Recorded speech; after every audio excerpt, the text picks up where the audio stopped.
sí, vamos a empezar. You're going to stand way up there? Sorry? You're going to fall. No. I gotta pay attention. Bienvenidos de parte de Hewlett Packard Enterprise. Venimos a una conferencia rápida, una platicada, de modo entre plática informal. El vicepresidente de Logística Mundial viene a platicarnos. Aprovechamos su visita para darle un tour por la universidad, que conozca el tipo de universidades en México, que conozca el tipo de estudiantes que tenemos en México, sus inquietudes, los empresarios futuros que vamos a tener acá. Entonces, ya ahorita ya de un tour por toda le dimos una buena presumida del campus, ya quedó bien impresionado. Y bueno, ahora él nos va a platicar un poquito de su carrera y el tema que viene a exponernos hoy, ¿no? Le voy a platicar muy rápido de John Frasca. Es el vicepresidente de Logística Global y Optimización de la red de distribución de Hewlett Packard Enterprise. Hewlett Packard Enterprise fue la escisión que hubo de Hewlett Packard, ¿se acuerdan? Se hace HP, bueno, los que estuvieron en clases conmigo, era Hewlett Packard y se hizo Hewlett Packard Enterprise, HP Inc., HPE. Esta es la parte de HPE, la parte de servidores, ¿okay? La parte de los hardware caro y esas cosas. Bueno, esta es la sección de Hewlett Packard Enterprise, de donde va a ser la conferencia. Él es responsable de todas las facetas de logística global, incluyendo los contratos con proveedores, manejo de costos, incidentes, manejo de seguridad y todos los desarrollos e implementaciones de las estrategias y mejoras de la red de suministro global de Hewlett Packard Enterprise. Previo a esta posición, John Frasca tuvo posiciones en direcciones de las redes de optimización de la cadena de suministro y contratos de logística en lo que fue la original Hewlett Packard, ¿okay? En donde era responsable de diseño, innovación y soluciones que integraron ventajas competitivas para la original Hewlett Packard. John tiene 28 años de experiencia en el manejo de cadenas de suministro, enfoques en logística, pronósticos, planeación, compra de materiales y todo lo que tenga que ver con el área de supply chain. Antes de las posiciones de Hewlett Packard, John estuvo en gerencias como KPMG, Coleman PowerMate, Consulting United Technologies, compañías de energía, compañías de consultoría como APP ahorita en Estados Unidos.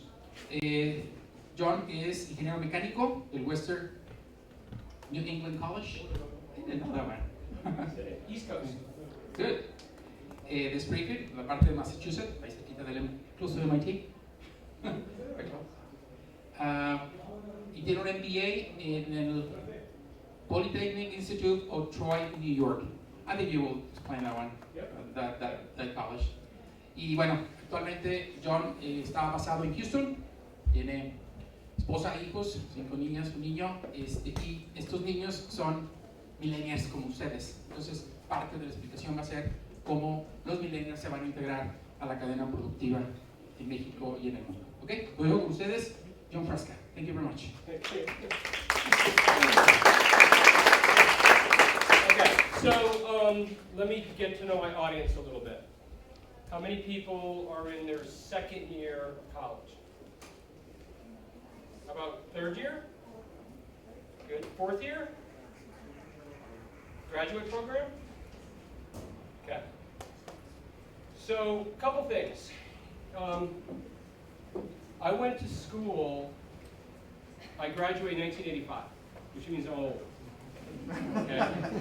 Which means I've been in business more than you've been alive, most of you. Okay? Now, people sit back and they say, how did you get in this whole thing called logistics? So a little bit of history about me, and then I'll tell you about what I do. Okay? Because I think it's important you get to know the person behind the slide deck. Okay? So, right out of high school, I did not know what I wanted to do. Right? I was a baseball player. So I played American baseball on a scholarship. And I was a catcher. And for those of you that know about baseball, catchers have a lot of wear and tear on your knees. And my sophomore year, I had to give up my scholarship. My dad was a truck driver. My mom was an administrative assistant. And my father said, go to technical school, because no one in my whole family ever went to college. Okay? And so my father said, not sure you're smart enough to go to college. And I said, really? I'm up for a challenge. And that's kind of been my mode throughout my whole career as far as up for a challenge. And so I gave up my scholarship, and they said, back when I was 20, and they said, give up your baseball scholarship because you won't be able to walk when you're 40. I'm 54, and at 40, my knees are spent. And I have to wake up in the morning and throw my knees out. And so, so I decided that I was going to go to college. And I looked up the book, and I said, who made the most money graduating out of college? And I said, engineers do. I said, I'm going to become an engineer. And my dad said, you're not smart enough. You got a D in geometry. How are you ever going to become an engineer? So I said, I'll become a nuclear engineer. So my first job, I actually designed nuclear fuel rods for a German company by the name of ABB for a Chinese project. And it sounds really smart and it sounds really fun, but it was terrible. I sat at a desk and all I did was do calculations. And I said, you know what? I don't want to do this anymore. So I walked into my first supervisor, his name was Danny Buffone. You will all remember your first supervisor when you go to work. And I walked in and I said, hey, guess what? I quit. And he goes, you can't quit. You have to give notice. What do you mean you're going to quit? And I said, I don't like what I did. So I went home and I told my dad, who was a truck driver for 30 years, I said, I quit my job today. And he said, really? Now remember, my dad was from Italy. My mom was from Ireland. Okay? My dad kicked me out of the house. And he said, oh, you're smart enough to lose a job that you're making a lot of money for? Now you can go find your own place. And I did what most sons do. I said, Mom. And he said, nope, you're moving out. And I tell you that story because from there I designed jet fuel controls for the fighter pilot, and then from there I went into continuous improvement. I became a partner at a consulting firm, and then I did mergers and acquisitions, and now I'm in logistics, which logistics is trucks, right? So my dad was a truck driver, so that's my link back to how I was raised. And I tell you guys that because in college, don't think you know what you want to do because you're young. You really are. And be flexible and volunteer for things. Volunteer for everything you possibly can, and regardless of what you learn, think of it from a process perspective. The world lives around people, processes, and profit. Remember that. Okay, you can have the best idea in the world. If you can't sell it, and you don't have a process, you won't make money. And if you don't make money, then you lose your job. Hi, come to the first row.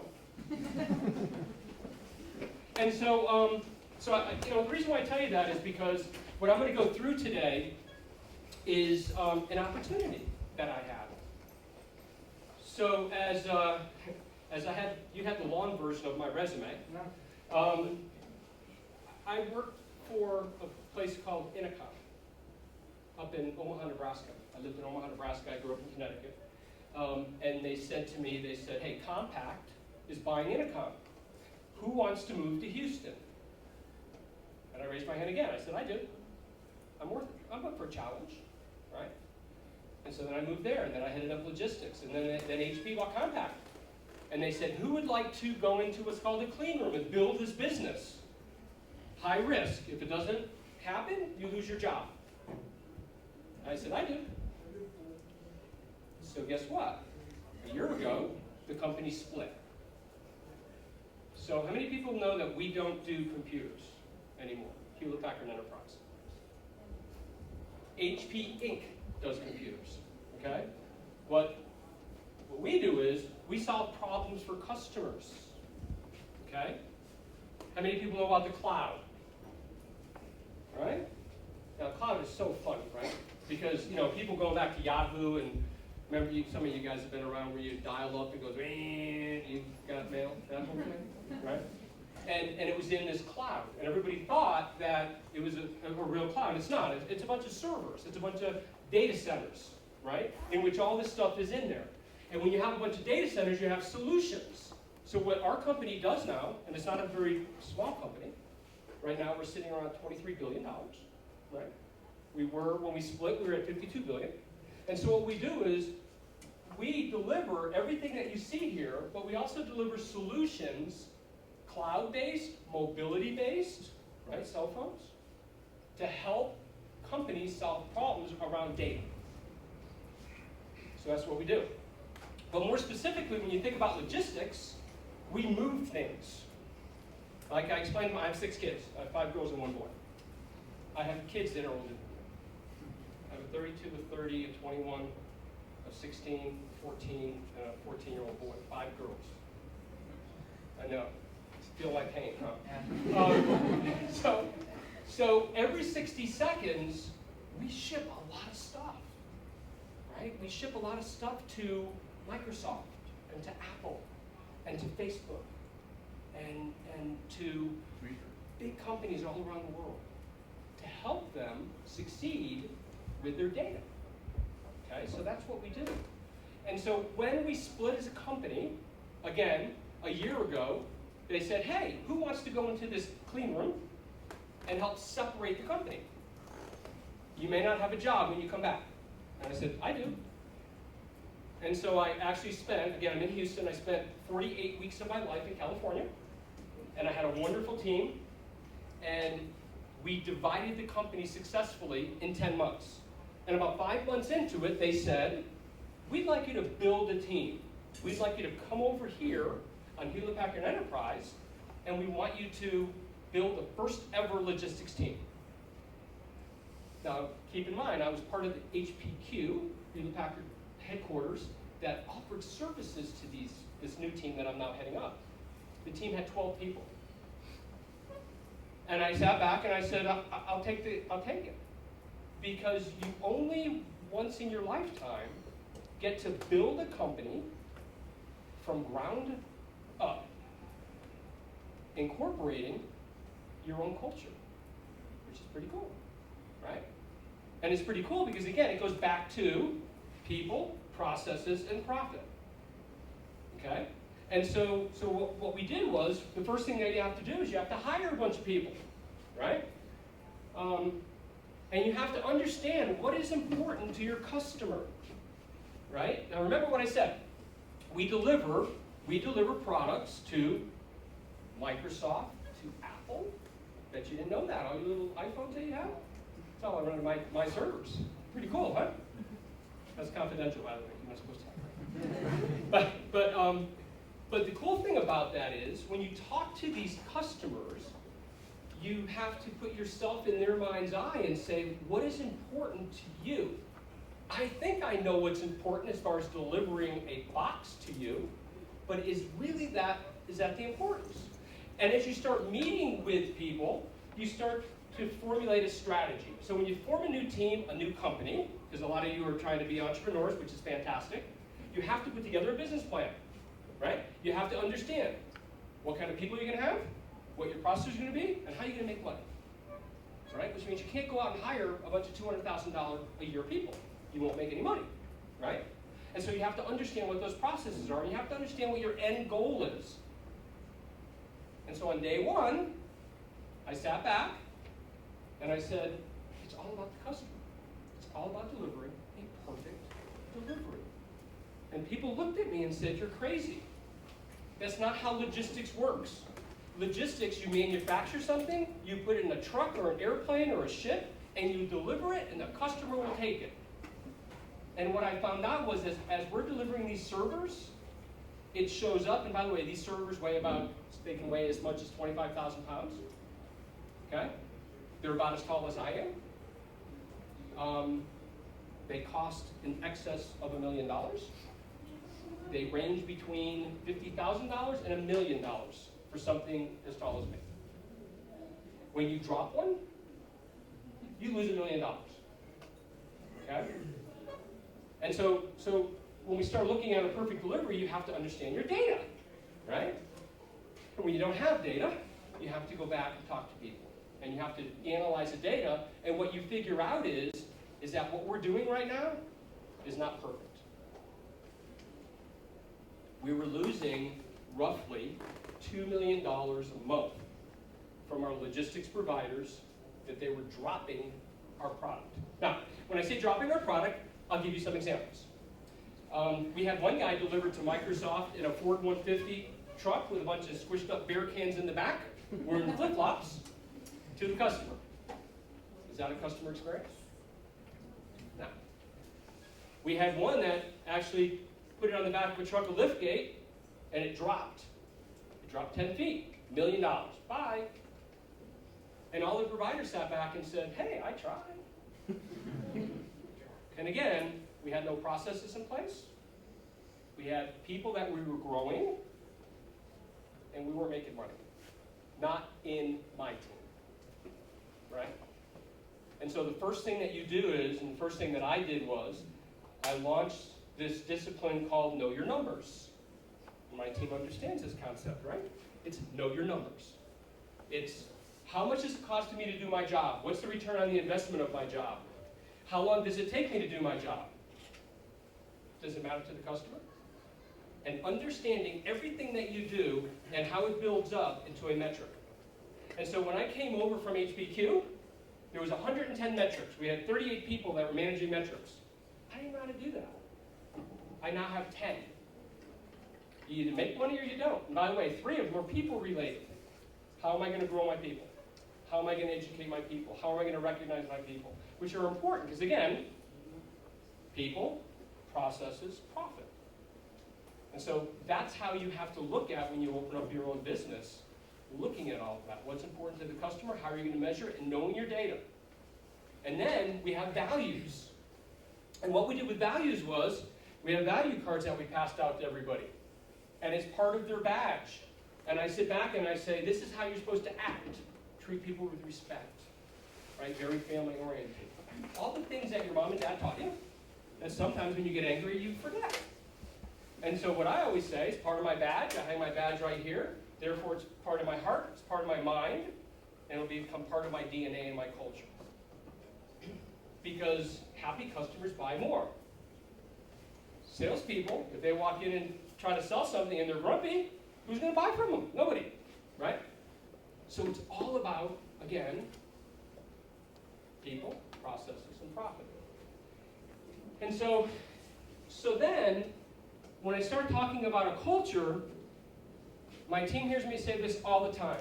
It's all about being transparent, inclusive, and collaborative.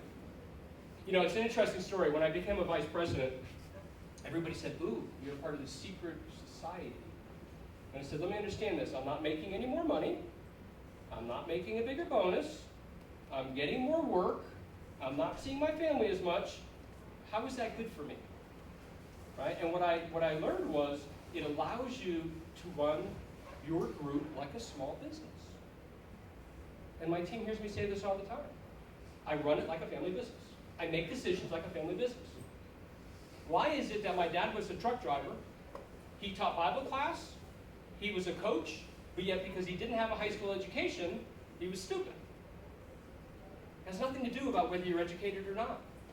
It has to do about your will to succeed, your upbringing, your culture, your passion, right? So don't ever underestimate people that are not sitting here that didn't go to college and either couldn't afford to or for whatever circumstance, that they're not as smart. When you go and look for people, look to foster the culture that you want, because then you're going to succeed. And that's what we've done. So I went from 12 people to 136 people in 12 months. Of the 136 people, I have people in 22 countries. I have 25 college grads in 8 countries. Now, the toughest thing in the world when you start thinking about bringing somebody in with no experience except maybe a lab is how do you instill the culture, the discipline, and have fun doing it? Because if you don't have fun doing it, why bother? And I've always sat back and said, if I don't like what I do, I quit. And I've been at 7 companies. Because you live once, right? I'm not a 30-year truck driver. I've been at 7 companies, doing everything from nuclear engineering to jet fuel controls engineering to consultant in automotive. I got to design the left-hand sliding door on the minivan, the Chrysler minivan. That was pretty cool, right? I got to be on the Viper team. So up in Detroit, I got to drive the Viper and be on that handmade team. Interesting story about that. So the Viper made a convertible. It leaked. I sat back and I presented to the executives, do not launch this vehicle. It leaks. It's going to be a complete disaster. And the CEO looked at me and said, do you want a Viper? I said, I can't afford a $100,000 Viper. He goes, that's right. And if you could, would you ever ride it in the rain? I said, probably not. He goes, would you ever ride it through a car wash? I said, probably not. He goes, now how are they going to know it's going to leak? And I looked at him and I said, because it is. And they shipped it. And guess what? They stopped making the Viper, and now they relaunched the Viper. So everything that you do around the culture and the responsibility needs to be centered around perfection. And then learn from your mistakes.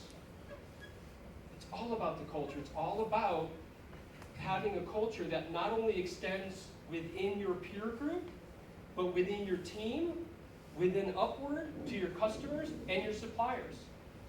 And it's real interesting because I've been in this job for about a year, and our suppliers are saying, we like doing business with you guys. We just had a supplier conference in San Francisco not too long ago.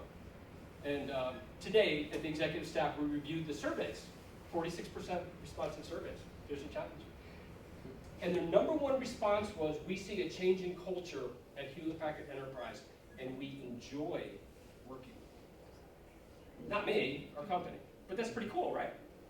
Because again, happy customers buy more, right? And if you enjoy working with someone, and you're having fun, then you're going to promote innovation. Okay? Questions? I'm talking a lot. What kind of questions you guys have? Yes? How do you do the selection process for the team as it expanded? Okay, so, interesting question. So initially, so again, I had people in 22 countries. And I hired all of the college grads in 8 countries, right? So Poland, Costa Rica, Puerto Rico, Mexico, Houston. Where else did I hire people? Russia? But anyway, so initially to build up the team, I had my managers do it. And then I realized it was the wrong answer. I had my college hires do it. So can you imagine for a minute, you just get out of college, 6 months out of college, and your vice president comes up to you and says, hey, your assignment is to take these 10 resumes, cut it down to 3, call this person, schedule those 3 people to come in, interview them. Monday, I want a selection of who you're going to hire, and more important, I want you to tell the other 2 people why they didn't get hired, which is important for growth and development, right?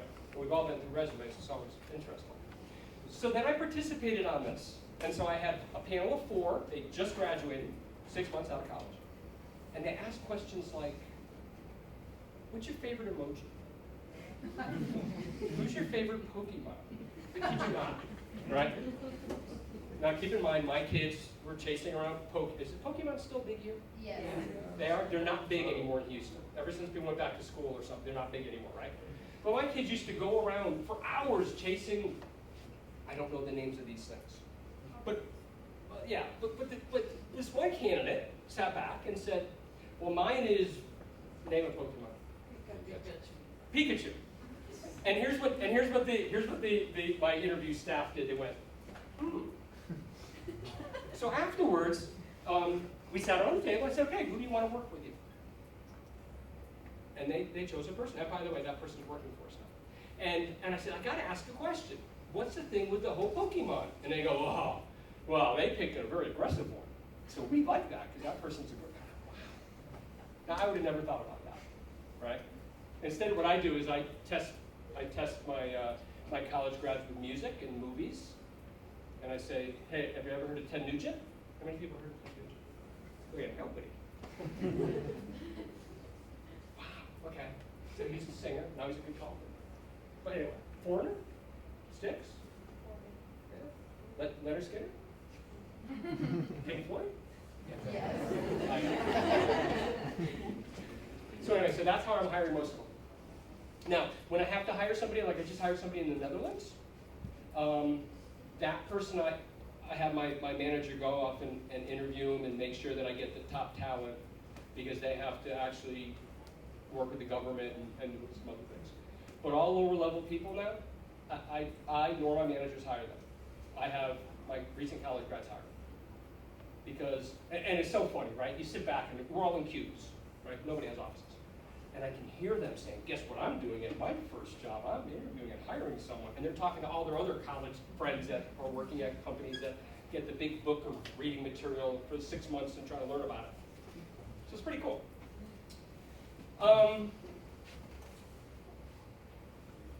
But it's tough. I learned this whole new word. It took me about 6 months to pronounce, this millennials thing, right? And so I had to look it up. And it was real interesting, because I've not lost anybody in a year, right? Which is unheard of, by the way. I lost one person in Costa Rica. Procter & Gamble made an offer like 70% more than what they were making. And I went, have a nice day, right? And he asked to return 24 hours later. Oh, did he ask it really? Yeah. Because we have fun in my team. Yeah. See, and this is the whole key. You know, I actually now, I spoke at a conference in Orlando, and what I found out is that in the industries, at least in the United States, there's anywhere between 40 and 70% attrition rate within the first year of people coming out of college, which is amazing, right? And a lot of schools up in Houston teach, and I don't know if they teach you this here, teach you that you have to leave after the first year to make money. And you have to leave every single year to make more money, and that's how you make more money, and that's how you make $100,000, right? And that's not true. That's not true. You know, it's all about building a culture. It's all about having fun. It's all about giving people opportunities, like interviewing after 6 months, right? In fact, I just got an email today. We have a group of people that are in charge of parties. And they decided that, yeah, exactly, not here. You in charge of parties? No? No, up in Houston, they're in charge of parties. So I get an email today. And they said, how does December 14th sound? And I sent an email back to Karen, and I go, sound for what? She goes, party at your house. I said, I don't know, I gotta check with my wife, I guess, you know, but I always have people at my house. And so this was the same person that came up to me and they said, hey, we want to have a party at your house. And I said, okay, that's fine. I have a swimming pool, no Speedos allowed, right? No boy-girl party. You know, remember, I had 5 girls and 1 boy. And so, so I sat back and they said, how's Friday night? And I go, no, why would I do Friday night? And they said, well, because we can drink. And I said, wait a minute, I'm liable. I'm an executive for a company. You can't come over to my house. Besides, my son has baseball and my daughter has volleyball. And they go, how about Saturday night? And then maybe we can all sleep over. And I just sat back and I go, you gonna sleep at my house? And they have who told me there was a thing for that? Was it here? What? Your wife told me yesterday. What was that called? What was it called when you put mattresses all over the floor and have everybody sleep over? De rincón en rincón todo es colchón. From wall to wall. From wall to wall mattresses on my house. Right? But what we're doing is making sure that we're engaging with all levels, giving them fun work. We rotate our people.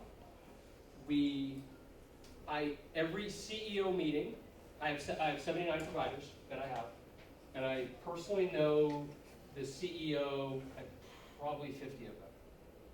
And I probably know their wife and their kids, probably 20 of them. So every time they come to Houston, I walk the halls, I say, come with me. And I actually have 5, 6 college grads sitting in the room meeting with the CEOs. And I sit back and the CEOs look at me and they go, that's interesting, you're doing that. I said, how is he gonna learn? I go, you put your pants on the same as I put my pants on. Just because you have a title of a CEO doesn't make you any more important. I said, there were more rich 23-year-olds than you and I combined. And I said, I want to give them the opportunity to learn. And so now what these CEOs are doing, they're doing the same thing. Because they're seeing 40 to 70% of the people leaving the first year. And they're saying, how am I going to stop that from happening? And so what we do is after the CEO leaves, we have a meeting. And we go, so what were you afraid to ask? Because you've ever been in one of those meetings with a whole bunch of people you don't know and you're afraid to ask questions? And you're thinking about them. So then what we do is we give an opportunity after the meeting to say, well, what's on your mind? And it took them a while to warm up, but now we go to a whiteboard and they ask questions and they get smarter. And David Garcia has been with me 6 months? No, 9 months. And he is actually dealing with all of the executives of all the logistics providers, reducing what's called an accessorial charge, which is awesome, right? Now, going back to your question, how do I select them? I put myself through college, okay? I was the first one to graduate with a bachelor's, first one to graduate with a master's, okay? I give credit to people that really go the extra mile, right? That really challenge themselves, who are willing to do whatever it takes. So let me tell you 2 stories. David Garcia, okay, he's from Mexico. He ended up moving to Laredo. His junior year in college, he got his girlfriend pregnant. He married her. He worked at night, put himself through school. During the interview, he gave me a pink cigar because he had a little bit girl, right? He learned Mandarin, Chinese, because he said, I'm going to need that. He learned Portuguese, which is easier. Portuguese is French, of course, about those Spanish. Not bad. But he busted his butt. And he busted his butt and he did all the right things, right? So I said, you're hired. Because in the face of controversy, in the face of barriers, you know that he's going to go the extra mile. Sarah, hired Sarah. She went to University of Houston. Sarah worked at a movie theater. I hired her because she had the best resume I ever saw. She wrote this resume that she did inventory control, she did reverse logistics, she did balancing of the books, she did customer service, and when you look at what she did every summer, she worked for a movie theater. That's pretty creative, right? So I looked at her and I go, you're creative, you're hired. Because when I look at resumes, all your resumes look the same to me, right? They really do, right? You all went to resume building class, you all took the same courses, you all probably got between a 3.0 and a 4.0, right? If you're going to work, for a company like ours, and it all comes down to your personality, your culture, how you present yourself, all that stuff, right? Because your resume, anyone can lie on their resume. I hate to say that, but I mean, they have resume writing classes, and I look at that and I go, you did that? I go, well, not really. I sold movie tickets, right? So it's all about how you present yourself. It's all about how you can work as a team. It's all about how you can be open, how you can have fun, how you can communicate. It's all that soft stuff that's going to get you the job.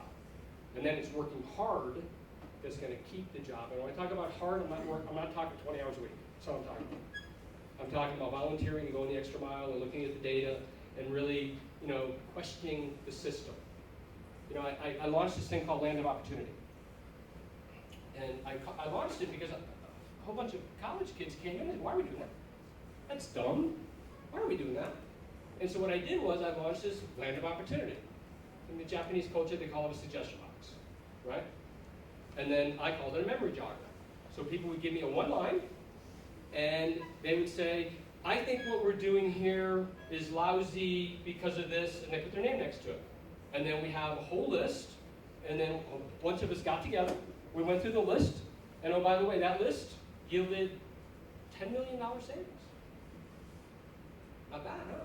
just because people are questioning the norm. And that's the cool thing. Okay? Questions about your world? How many seniors do I have?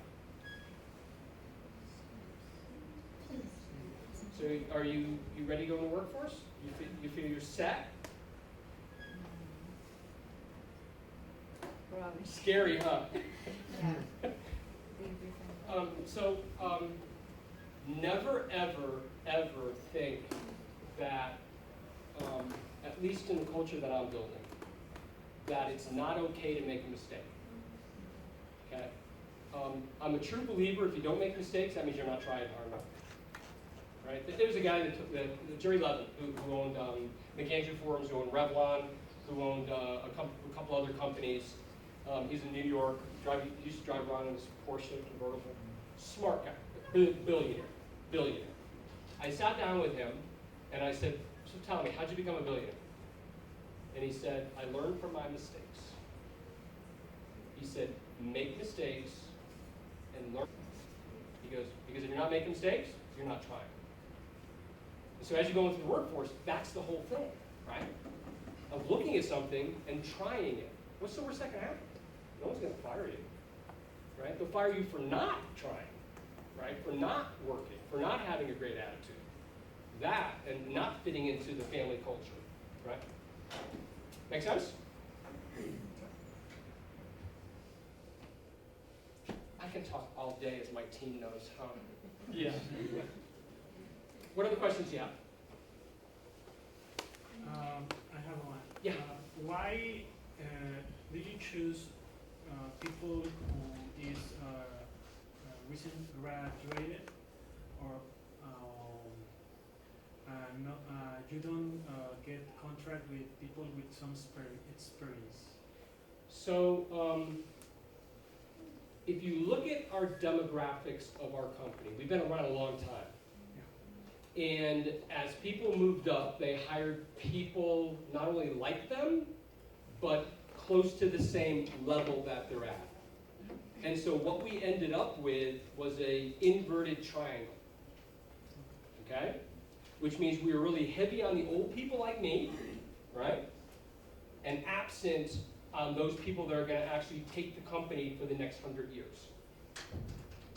But I have an issue with that because I was AV vet, and I learned that the experience of the old people brings you a lot of things that you don't have like new one. That's right. That's right. And I think that they are valuable too. I agree. Out of 135 people, I had 25 college grads and 110 all up. Okay. So Miguel, he's 22. Alex is 23. No, but seriously, but you're right.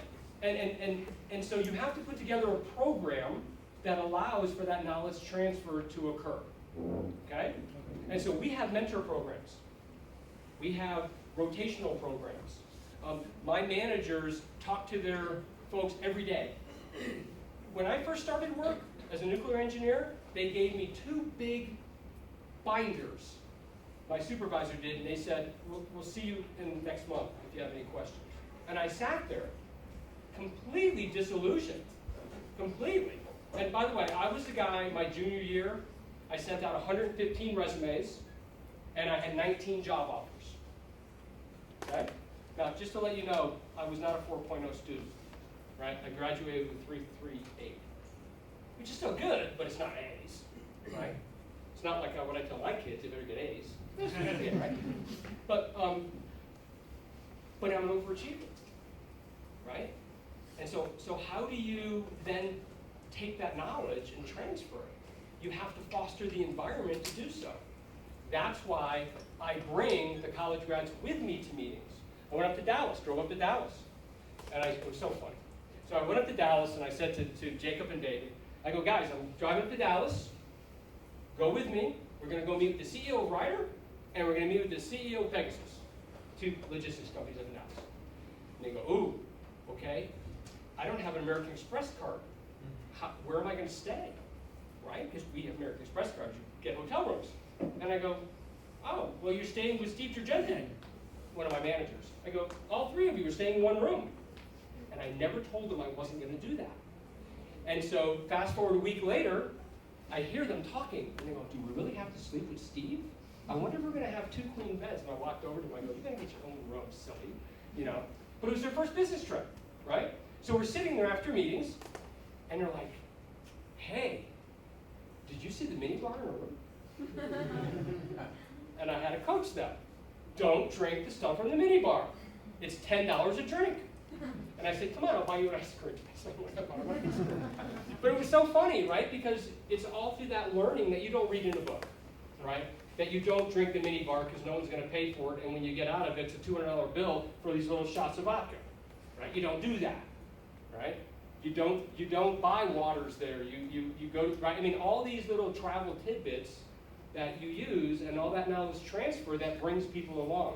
And so what I do is I take every opportunity, and so does my managers, to bring along all levels, right? All levels to learn everything. Because at one point, probably when I'm 65 or 66, I figure my 14-year-old twins get out of college and then they'll probably come back home for a couple years. Okay, one has, right? And then I retire.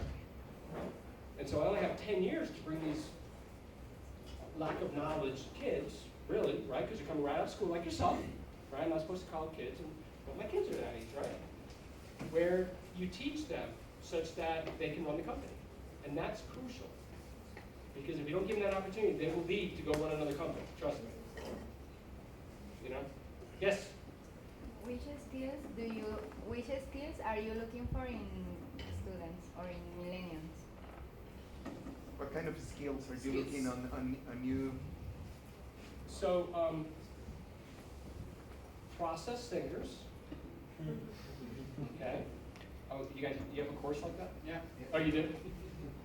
And the reason why I say process thinkers is because I don't care if you go to accounting, engineering, nursing, everything is a process. Everything is an input, an output, SciPoc, it's all a process. Everything is a metric, everything can be measured in life. I run my life that way. I organize my refrigerator that way, I drive my wife nuts, but at the end of the day, the skills, the hard skills, is process thinking, right? You'll learn everything else. You know, one of the fascinating things about it is logistics has only become a discipline in college the last 10 years, maybe. Most have supply chain, and I can talk to 10 supply chain individuals and they'll give me different definitions for what supply chain means, right? And so it's a gap that has been filled by the college institutions to say, you now have a bachelor's in supply chain. And I talk to people in supply chain and they go, it's manufacturing. I go, is it? Well, it's logistics. Is it? It's inventory. Really? Because it depends on what course you got. We're taught. And there is no discipline for logistics.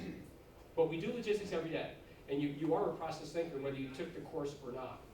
Because every day you wake up, and every day, depending on what time you wake up, the route that you have to go, you know when there's traffic, that traffic that we drove down. Even you told me that, right? You said, if you go after 8 o'clock, it's not as bad if you go from 6 o'clock. Because you're process thinking, and you know this. And you're constantly improving everything that you do. That's process thinking. And then, willing to engage. Because we have a blast. I mean, we are the loudest, some say the most obnoxious team on the floor. When I go to another team that's real quiet, I'll walk in and start singing or screaming or something and say, man, you guys are too quiet. That's boring. Right? And so you want to engage. And you want to be open. Right? And you want to learn. Because what college gives you a platform. That's all it does. It gives you a platform. Right? What you will learn is what you want to learn and what you're open to learn. But you got to go with the right company. You got to go with the right management. Because I will tell you, so it's always a reflection, right? You sit back and you say, would you hire the people that you just hired? Fast forward a year. And I think I'd hire every single person. And if I put that in the resumes, They all look the same, right? But they had that passion, that process thinking, that willing to engage, right? Have fun, right? Because if you're not having fun, it's a short leash. I always sit back and say, I'm not the type of guy that you're going to feed pizzas underneath the door to with the lights off. Life is only so short, and if you don't like what you're doing, find something you love. You know? Because that's the key. Okay?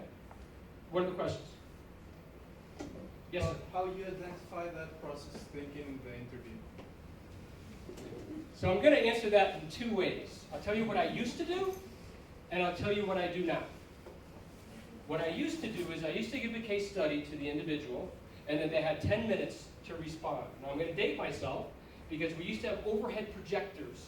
Remember those overhead projectors that you write down the transparencies, or the, what you call it? Acetatos. Right? And one day, I'm left-handed. And this other guy was left-handed. And I did this thing, and I watched how he wrote. I was cruel interviewing back then. And he wrote like this, like left-handed. So I gave him green and red markers with a transparency, and I told him, you must put together a presentation on the transparency, not on your computer. And so by the time, and then I changed the light bulbs. I made them high-intensity light bulbs. So then he stood underneath the light, and he started to sweat. So he's writing this thing live, starting to sweat, and then he's going like this, and he's going like this. And by the time I was done with him, he had red and green all over his face. Wasn't that mean? I still hired him. He's a good friend of mine, so I can tell that story.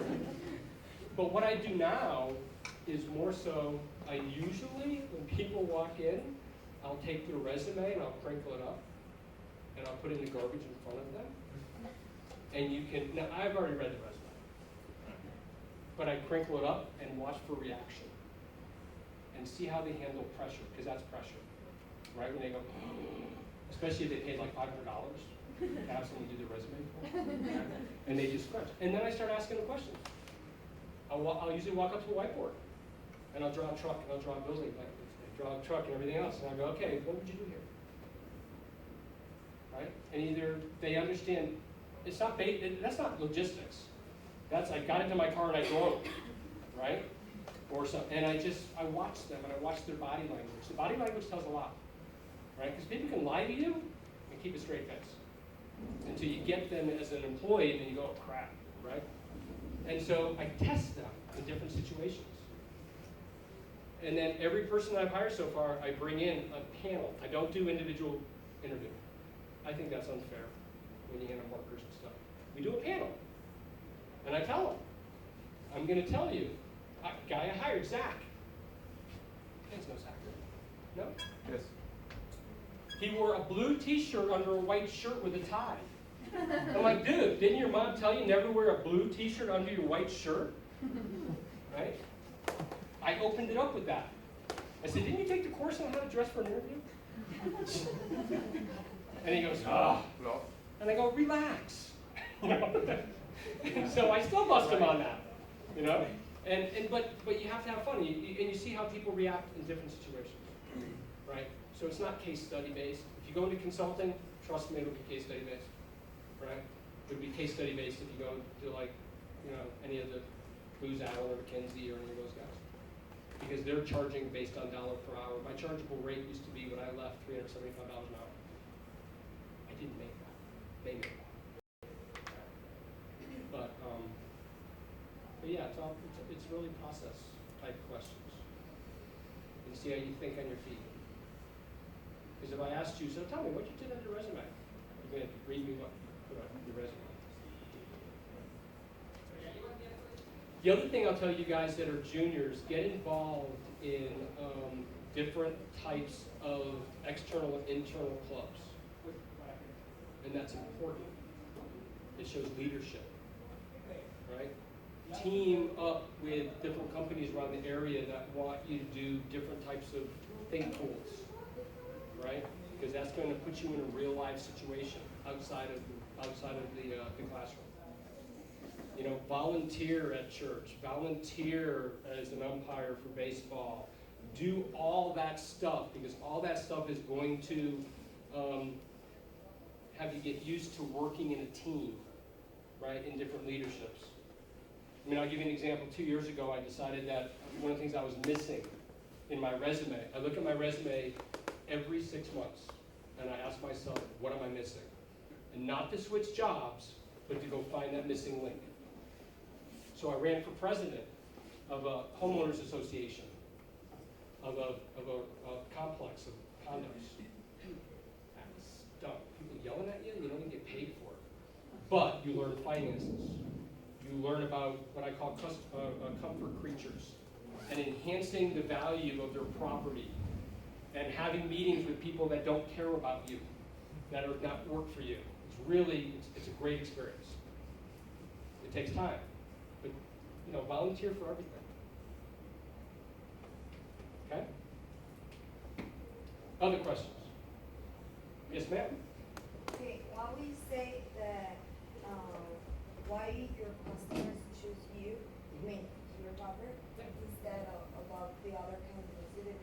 Is it because of the product or the service you give? So sales will tell you, here, I'll talk about notebooks, because I don't make those anymore. These notebooks are made in 2 places, Shanghai, China, Chongqing, China. Okay? Chongqing is 1,750 kilometers inward. It used to be a farm. They built that for us. They moved a city and built a tunnel for us. Largest city in the world. If you go outside 100 kilometers. Pretty interesting. There's 5 companies that make that. There's Foxconn, Inventec, Compal, Windstrom. They're all the same parts inside. Intel, AMD, they're all the same, right? And people sit back and go, I like Macs. They like Macs because it's different software. Guess who makes all the Macs? Foxconn. Guess who makes our notebooks? Foxconn. They're made in Longmont, China. Ours are made in Chongqing, China.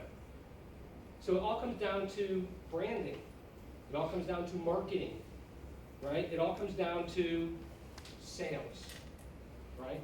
So when you think about our product, I shouldn't say this, but when you look at our servers, Foxconn makes servers now. Not for us, we make our own, right? But you look at these servers and they're all the same components. It all comes down to marketing and better. And it comes down to perfect delivery, right? It comes down to that customer touch. And that's why it's important what our team does, because it comes down to whoever I hire to deliver that product represents me as a shareholder, as an owner of the company, right? It's almost like FedEx and UPS, right? You guys see them show up on, what do they dress like? The little brown outfits. They all look the same. They actually have a manual that says you can only have your pencil here, not here. It's in Atlanta, it's amazing. Purple, they all wear purple. They just got to start wearing shorts. They couldn't wear shorts up until about 5 years ago, right? But they're brilliant in their branding. Brilliant. When you think about FedEx, what do you think about? Huh? Tom Hanks. Oh gosh.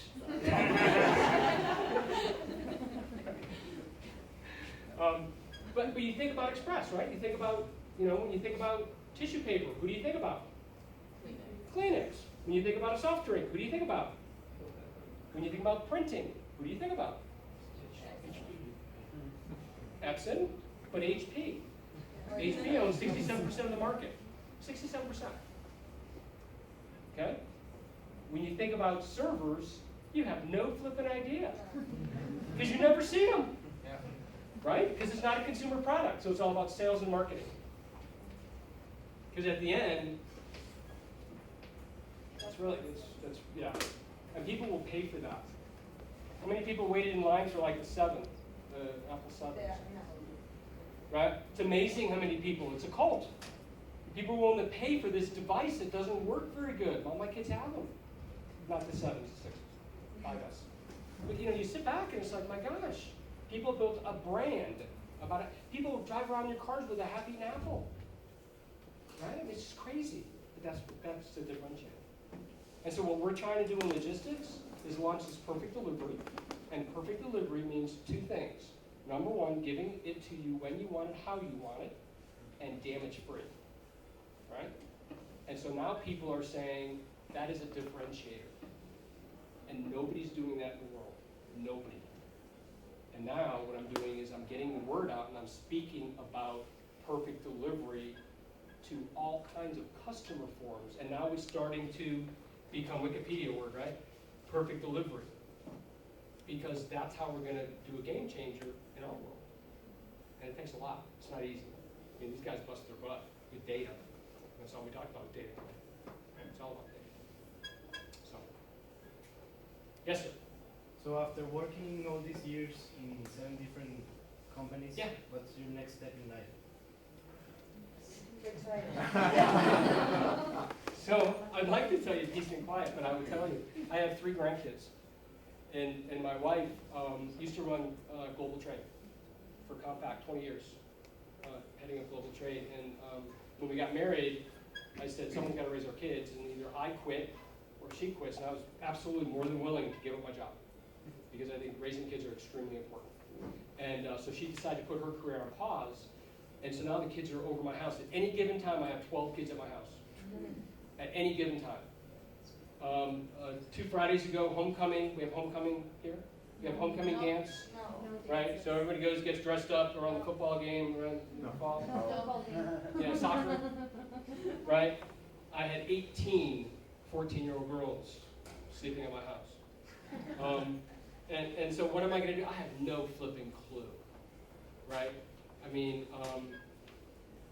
my wife says I'll never quit my job because I love my job. And I'll tell you a story, why it's important to like your job. My last job was with HBQ. I worked for an idiot. He was a jerk. Okay? Somewhere in life, he went astray. And he just became a jerk.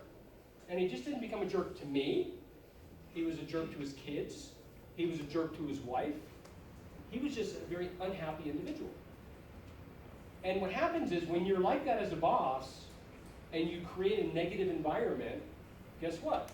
People around you become negative, right? He used to yell at people. So what did his managers do?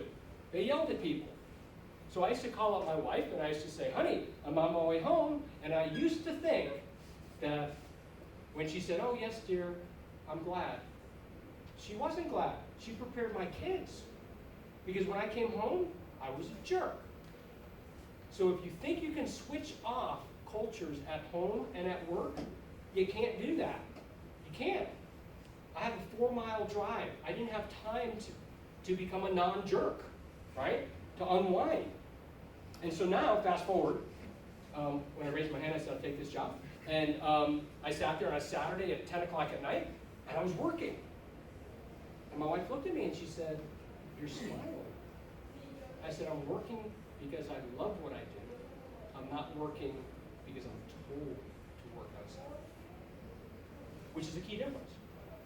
And so whatever you do, love what you do, or don't do it. Right? And so I like what I do. I really do. I can't imagine doing anything else right now. Now, I still got 4 kids to put through college. So I'll be working for quite some time. And I have 3 weddings to pay for. so I'll be working a long time. Hey, the other thing is, and this is off script, one thing in the United States that a lot of college grads, and I made the same mistake, by the way, and I'm teaching my kids not to do this, so I put my dad hat on. When you get out of school, don't think that your first purchase needs to be a brand new car, right? And have a big payment, because that's going to wear off real quick, and then you're going to be in debt. And debt is not good. In U.S., they really offer credit cards to my kids. Man, I will tell you what, my kids can own a car on a credit card. And I don't know if they do that down here, but they just say you must have this, you must have that. And they'll save your money. Live at home if you can. Save money, right? Because once you start working, there's no looking back, right? And so the best thing that you can do is go through life, and here's what I teach my kids. Do you want it or do you need it? If you were paying for it, would you buy it? And they go, well, I really need it. Would you use your own money? Well, no, Dad, I'm going to use your money. I'm like, no, you use your money. Well, I don't really want it. No, you don't want it. So we have this circular conversation with all my kids all the time, right? And just know that. Because there's a lot of things that you can have fun for free that don't cost a lot of money, right? And that's going to help you grow. Except having girls. Girls are expensive. I had 2 dresses I had to buy. 3 dresses I had to buy for homecoming. But I put them on a budget. I told them they could spend $100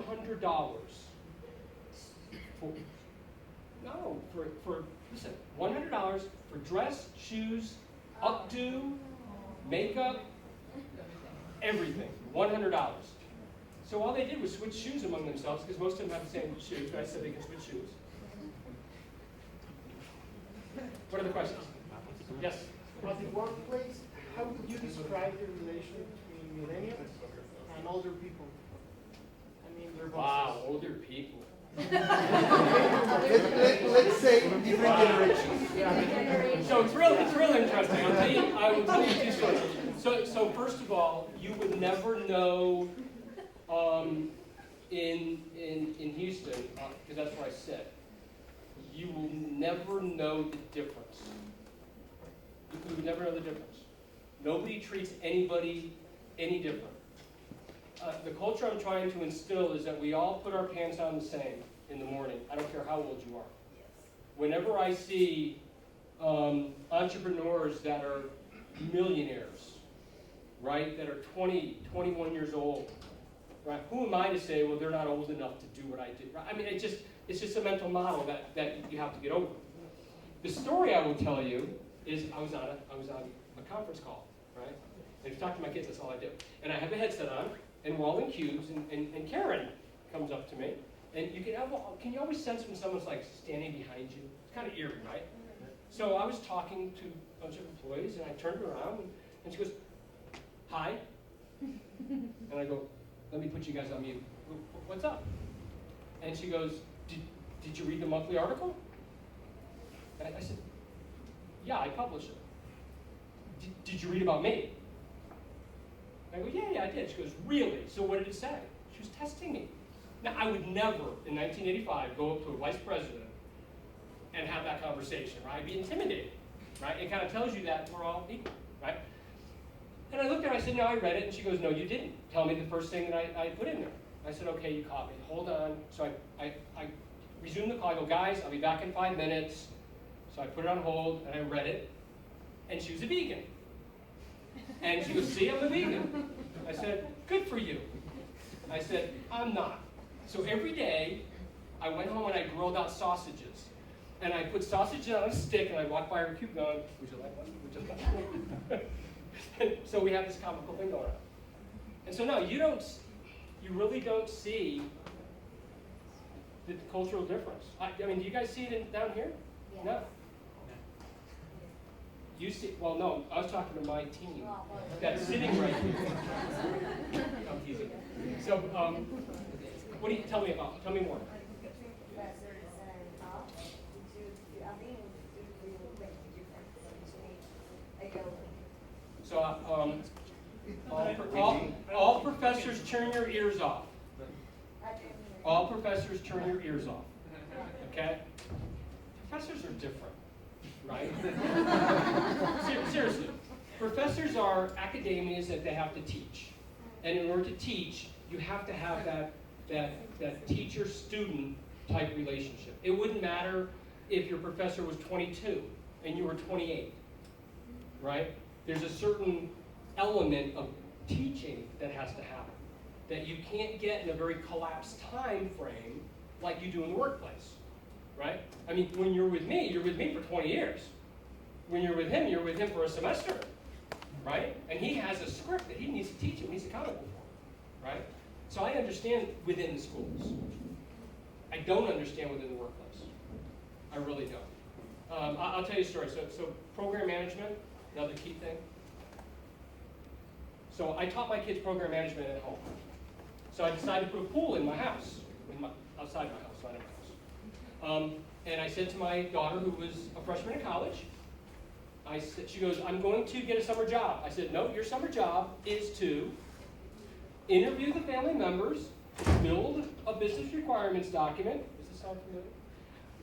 Do an RFQ, request for quotation, which means going out to the pool people, come back, evaluate what their bids are, and then present to the family on the best option, taking a look at cost, quality, and time. Pretty cool, huh? 3-month job. There was a guy that knocked at the door from this pool company, and he goes, Missy, is your daddy home? And she goes, well, he is, but I have an appointment with you. And he goes, is your daddy home? And so I walked up and I go, see you later, honey. And I gave my daughter a kiss and I left. And he follows me, and I go, why are you following me? He goes, well, I want to talk to you about your pool. And I go, that's who you're going to talk to. And so he went back up to her, and she goes, never mind, you don't fit the culture of my family, therefore you don't get the business. Real life story. She's a nurse, by the way. So she's not in, she's not in business, she's in business, she's a nurse. She has to be nice.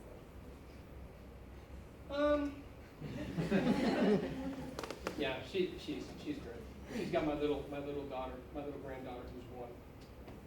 So yeah, she's fun. Yes. How are the ways you cope with change in the company? Like to be ahead of the competition? Ask your question one more time. You mentioned a system that you had of finishing up sentences to save up money. Like people would, Memory jogger. Right. Yes. But what other ways do you have in the company to cope with change or to be ahead of the competition? So I launched this thing, not very successful. Just want to let you know. This whole benchmarking initiative. Benchmarking is a tag word by going out and finding what other people are doing, right? Legally. Because you can't ask for the raise because it's not legal for people. And I launched this thing, and I said, guys, we're around people all the time.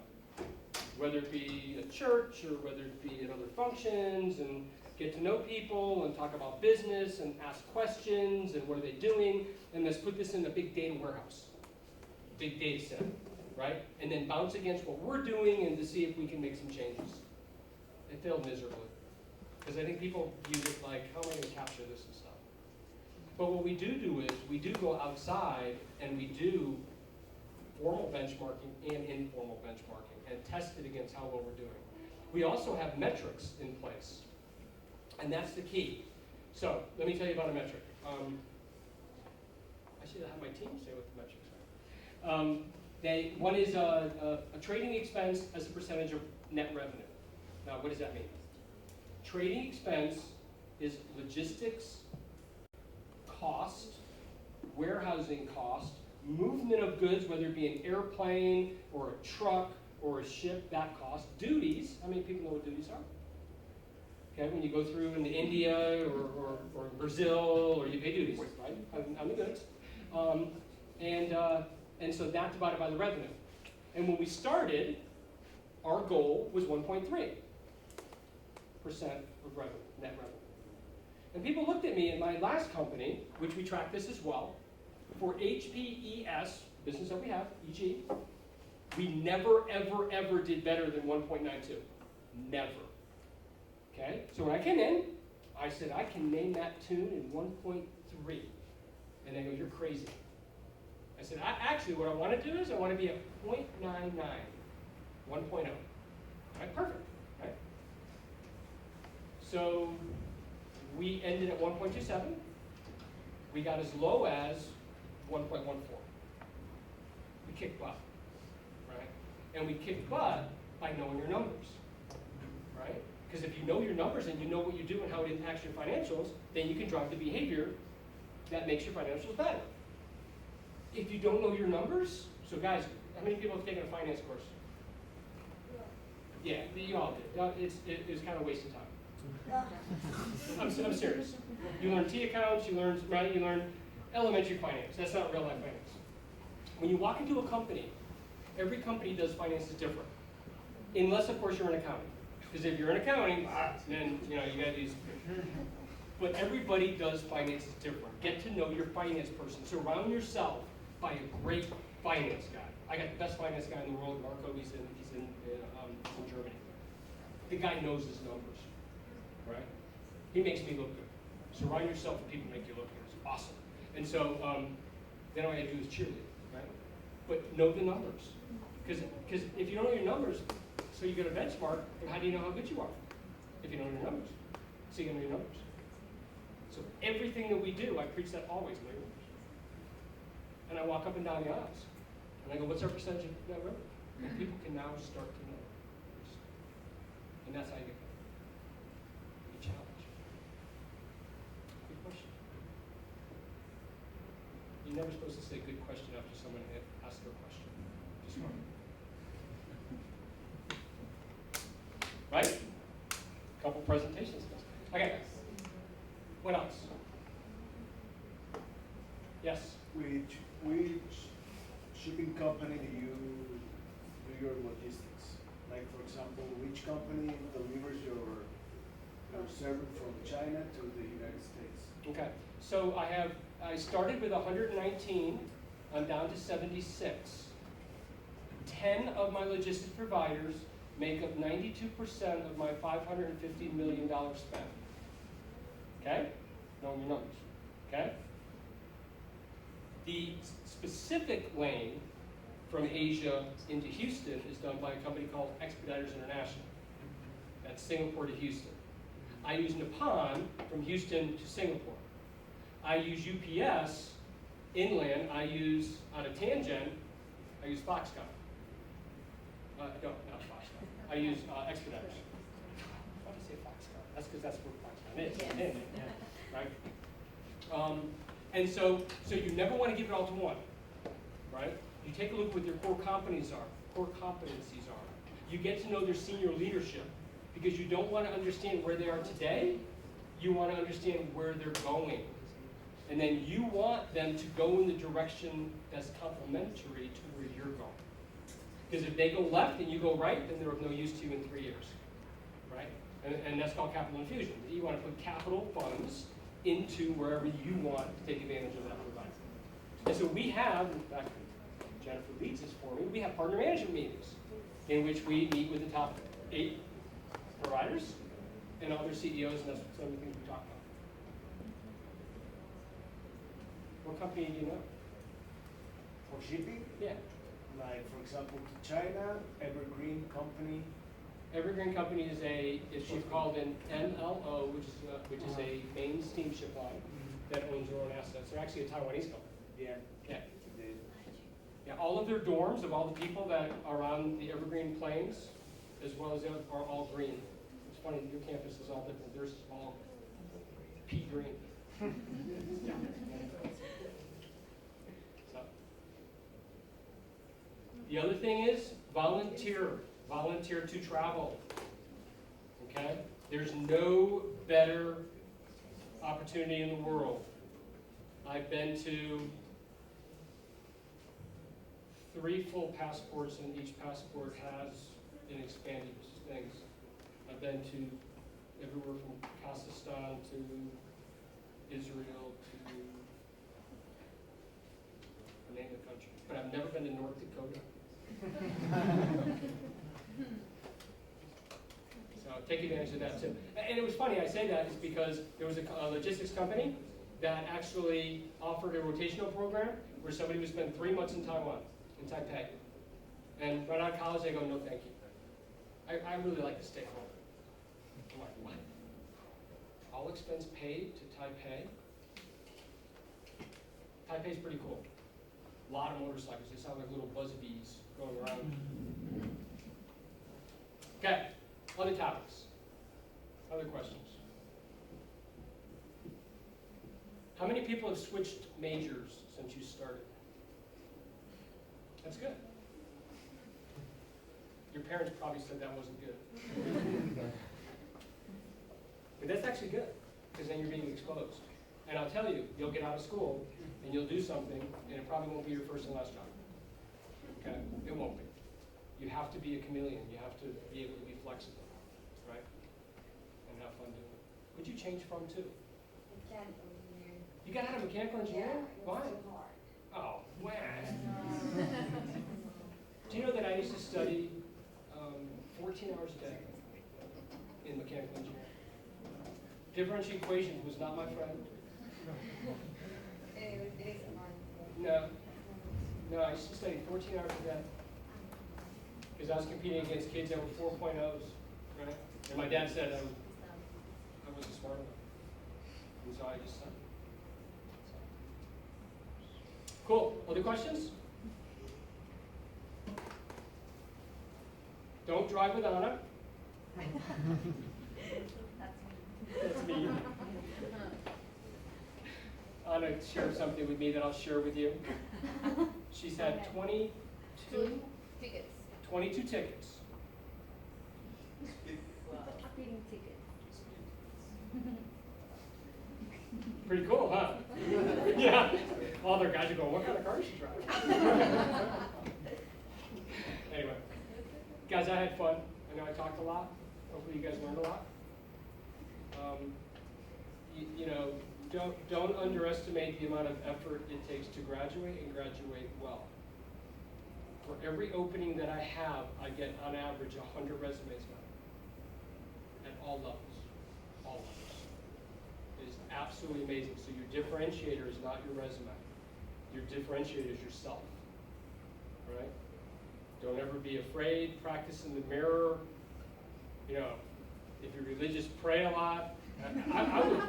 I would tell you, I used to report to an executive vice president that was the biggest jerk in the world. We were sitting back and we were in a shoehorn, and this was before I was a vice president. And it was a shoehorn. Todd Bradley was his name. He's no longer with the company. He didn't like what I said, so he took his shoe off and threw it at me. Right? You ever see that movie, the fireman movie, where the eye, he says, that blinkering in your eye is your career limiting eye? I think it's called burnout or something. I call my wife and I go, honey, I just got fired. She goes, what'd you do? I said, I spoke my mind, I knew what I was talking about, and he didn't like it. And she goes, that's fine, we'll find another job. I got promoted that year, which is amazing. Because at the end he threw his shoe, he said, wow, okay, you'll stand up for yourself. Right? And so that's the thing, become knowledgeable, read a lot, right? Volunteer for a lot. Okay? Cool. What are you now? No mechanical engineering, now what are you?